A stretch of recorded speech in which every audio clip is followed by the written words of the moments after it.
You go out every weekend. I'm sure we've made plenty of songs for that. So Leon, what inspires you?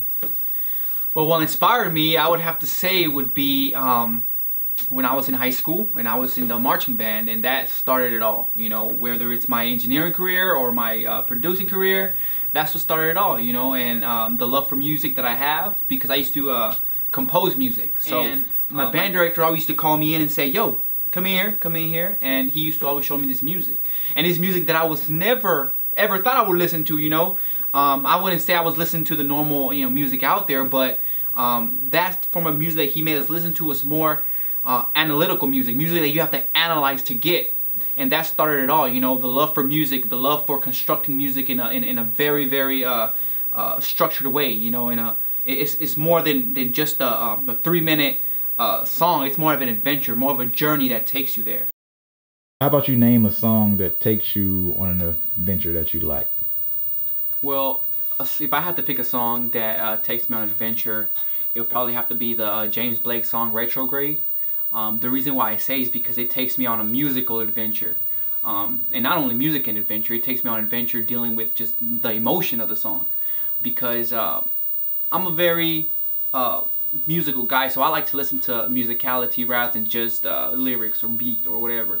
I like to see where artists goes, let's say, with their chord progressions or with any progression. You know, that's what I classify as a journey. You know, not just whether he says this or he says that, which is very important, no doubt about it, but just what they did. You know, what sounds they used. That's what I say takes an adventure. And in the song, it goes from being very ambient, quiet. You know, he's speaking about a certain topic, and then when it goes to the chorus, it explodes. It's like a bag of just sound and a bag of just of a lot of musicality, and I would have to say that's probably. So this adventure that the music takes you on, what kind of adventure is it? Like, if you close your eyes, are you on a roller coaster, or are you in the outback with some kangaroos?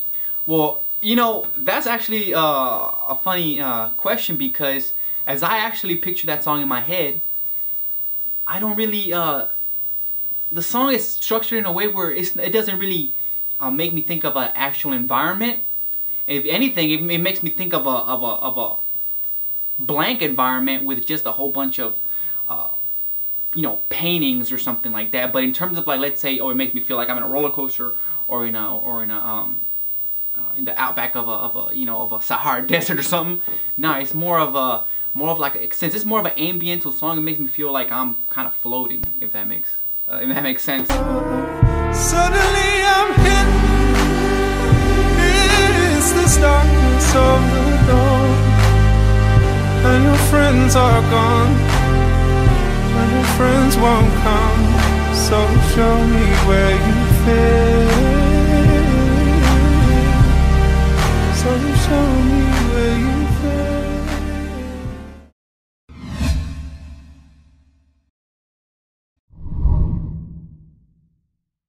Well, obviously, his knowledge is All right. important. I know a lot more than what I knew then, and trends change, musical styles change, musical eras change. So you have to learn how to adapt. In case an artist wants a certain type of track, you gotta learn how to adapt with a certain type of style. Because you're not gonna make a track that was 2009 sounding, because it's just not gonna fit in today's You have any tracks? Maybe a 2009 sounding track that you did back then, or a 2010? Yep. You remember the futuristic era? Travis Porter.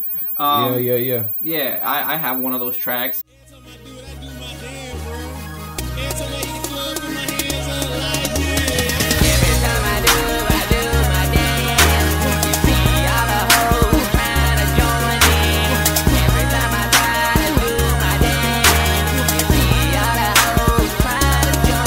And that wouldn't appeal now, but now it's more of kind of like Yeah, we're gonna play those then. Okay. Okay. I gotta hear that. Then what else do Okay. let me see, after Travis Porter and Roscoe, what comes after that? What's the era? Well, at the same time, I mean, they're doing you experiment with different genres. So I don't want to say that I only did futuristic. When you're creative, when you're an artist or use creativity in what you do, you consider that product your baby, right? No matter if it's the lyrics you wrote, the beat you made, or whatever. So you're very passionate about that certain thing, So like, let's say if you post this certain thing, on social media or whatever, and you see that it's not getting, you see people not really messing with it, you start, it's not really serious. Like I want to quit, but you start thinking like maybe this isn't the road that I should be in, But then you come out with another record, and it's dope, And people, and then that's when you start getting like, oh no, it was just for the time, or maybe people weren't, you know what I mean? So I wouldn't exactly say that it makes me want to like completely quit, like I'm done. But it unmotivates you sometimes, where like it just hurts. Yeah, because you put like so much time in something, and people really don't like it, or they're not used to it, whatever. So then you're like, man, especially when it's continuous. Like when let's say you have 2-3 records or whatever, and it's just like, they're not growing, whatever. You're like, man, maybe I should be doing this, Maybe I should be doing this, or maybe I should like switch this up a little bit, change the business plan or something. So what gets you through those times then? Jamming. Sometimes you gotta put some headphones on or blast these speakers and just put like a backing track that you made years ago or 2 days ago, scratch tracks. You start playing, you start jamming, you start bringing out old things, it just brings you, your confidence up, your motivation up, you just start jamming. I think jam session is a healer for me. So normally, like I make just a standard drum track, like a drum loop, and I loop it, and I just to get ideas, So like let's say.